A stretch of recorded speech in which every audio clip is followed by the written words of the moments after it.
દીપાવલીનો નૂતન વર્ષનો મહોત્સવ ચાલી રહ્યો છે, ત્યારે શુભકામના રૂપે હું એક વેદનો મંત્ર આપને ઝીલાવું. વ્યશેમહી દેવહિતમ યદાયુઃ. એક બાજુ વેદ 100 વર્ષ જીવવાના આશીર્વાદ આપે છે. જીવે એમાં શરદશતમ. દીર્ઘ જીવન ક્યારેક અભિશાપ બની જતું હોય છે.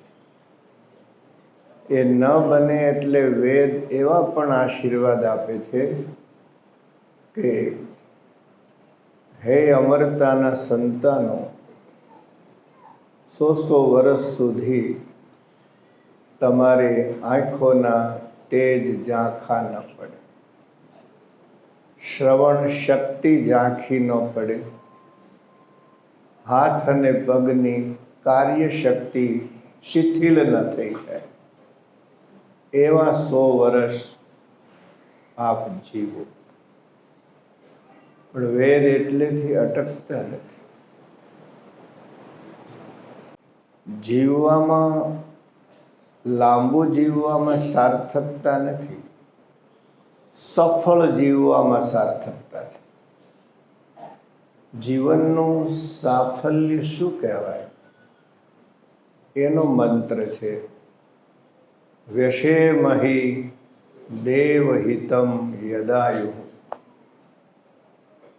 100 વર્ષની કોઈ ગેરંટી નથી, પણ વેદ એમ કે છે કે યદાયુઃ, તમારા લલાટમાં જે આયુષ્ય લખાયેલું છે એ તમામ આયુષ્ય તમારું દેવની સેવામાં વીતો. એ મહત્વનું છે. આખી દુનિયા દેહ માટે દોડે છે. દેહ કેમ સુખી થાય?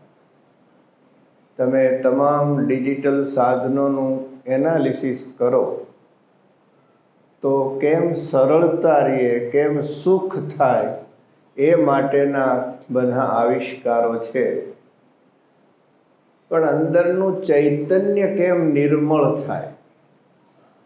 અંદરના દીવડા ઉપર ફૂલા વળી ગયા છે.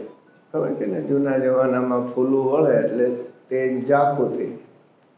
તો અંદરના દીવાના તેજ ઉપર જે ફૂલું વળી ગયું છે એ કેમ દૂર થાય? અંધકારના આવરણથી દીપ ઢંકાઈ ગયો છે, એ આવરણ કેમ દૂર થાય? એ માટે તમે પ્રયત્નશીલ રહો.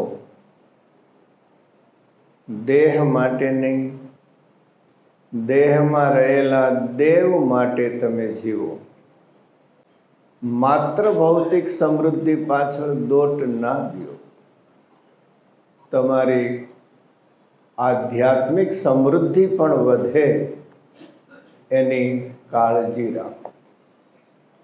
માત્ર માયાના બંધન સુદૃઢ થાય એવા પ્રયાસો ન કરો.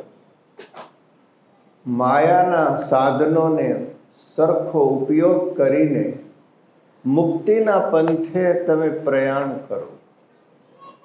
કેવો સુંદર મંત્ર છે! તો આ દીપાવલીના નૂતન વર્ષના મંગલ પ્રસંગે અમારી શુભકામના છે શ્રી હરિના ચરણમાં કે આપણે બધા